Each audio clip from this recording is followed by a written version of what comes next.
Babe, pasok ka sa bahay ko. Welcome home. Feel at home dito, ha?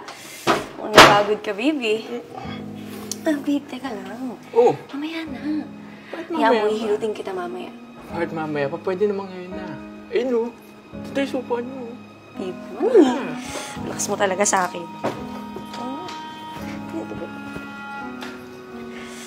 Ito, lagi. Ganda pala ng bahay mo. Sigurado, makakabuta dito ng baby junior natin. Ikaw talaga, babe. Masyado kang pilyo. Saka nga pala, babe. Kung sino man makita mo sa bahay na to, huwag mo silang pansinin, deadmayin mo lang sila. Saka, ako nang bahala doon. Ang mahalaga magkasama tayo, okay? Basta, ikaw bahala sa akin dito, ah. Alam na ba nila yung tungkol sa atin? Babe naman, huwag mo silang intindihin. Wala na silang choice. Nandito ka na, nandito na ako. Saka kung ayaw nila, edi sila yung lumayas. Wala silang magagawa. Simula ngayon, dito ka natitira. Dito na natin bubuuin lahat ng pangarap natin. Dito na tayo magsasama. Okay? Oo ba? Basta, yung promise mo sa aking phone, babe, ah. Don't worry. Babawi ako sa'yo mamaya sa kama. Paliligayahin kita. Sisiguraduhin kung titirik yung mga mata mo. Babe talaga eh. Promise mo yan, ah. Kaya mahal na mahal kita, nabibigay mo yung satisfaction ko lalo na pagdating sa kama.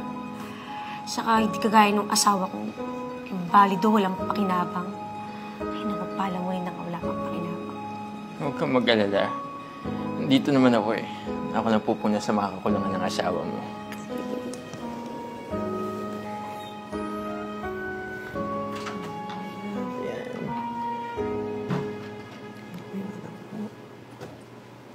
Ma?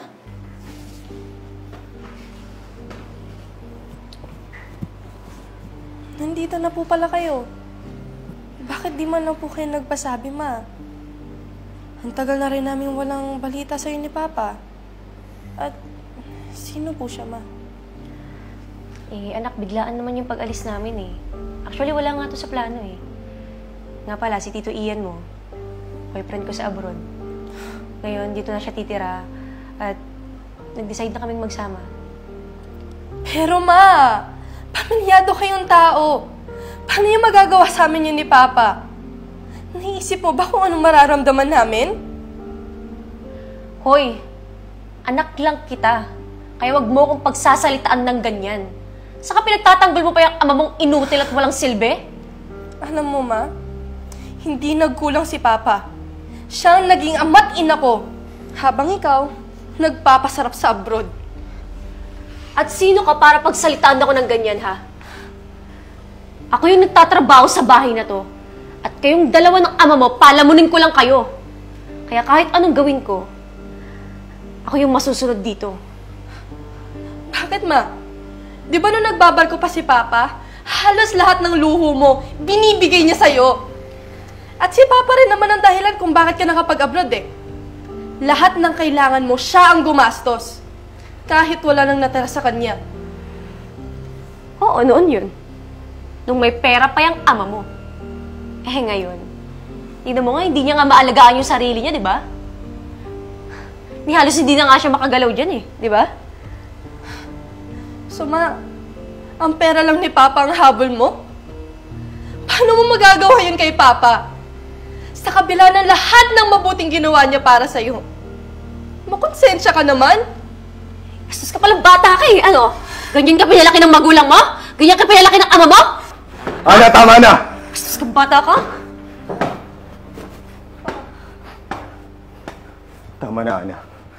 Huwag na huwag mong pagbubuhatan ng kamay ang anak ko. Wala naman siyang kasalanan sa mga pinagagawa mo. At sino may kasalanan dito? Ikaw na baldado at palamunin ko? Tignan mo nga yung kalagayan mo kaya sa boyfriend ko. Matagal ko nang alam, Ana. Matagal ko nang alam yung tungkol sa lalaki mo. Pero sana, hindi mo na dinala rito sa bahay. Binigyan mo naman lang sana ng konting kahihiyan yung anak natin. Hanggang ngayon kasi hindi ko maintindihan eh. Ano bang pagkukulang ko sa'yo? Kaya nagawa mo to. Gusto mong malaman kung anong pagkukulang mo? Tanga ka pala eh. Gago ka pala eh. Malamang Dave, babae ako. May pangangailangan din ako. Tingnan mo nga yung katawan mo, baldado ka na. Eh ayan, baldado din ata yan eh. Ni halos hindi mo na nga maigalaw yung kalahati ng katawan mo. Nakakahiya ka. Sa kama nga ata, hindi ka na magaling eh. Baka nakakalimutan mo. Ikaw ang dahilan kung bakit ako nagkaganito. Sinalba lang kita sa isang aksidenteng ikaw naman ang may kagagawan. Kung tutuusin nga, dapat ikaw ang nasa katayuan ko.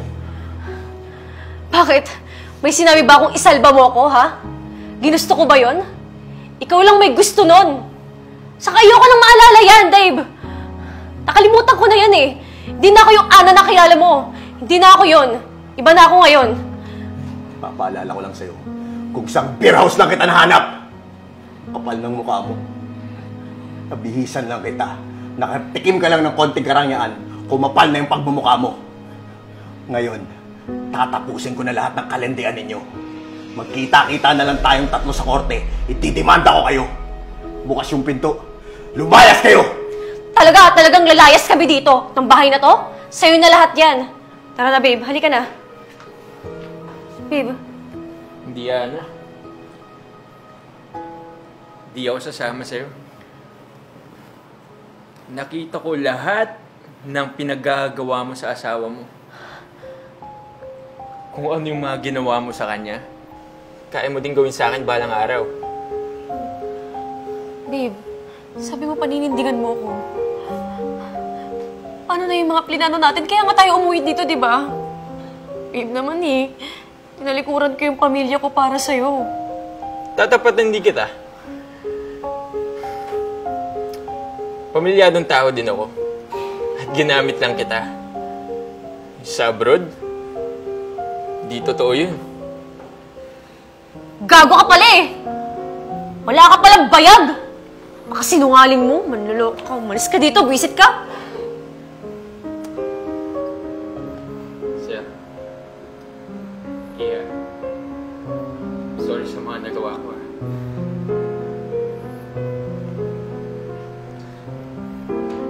Ma, iwan mo na kami dito ni Papa. Hindi namin kailangan ng ina sa pamamahin na to. Lumayas ka na, Ana. Panagutan mo yung kababuyang ginawa mo. Lumayas ka na. Lumayas ka!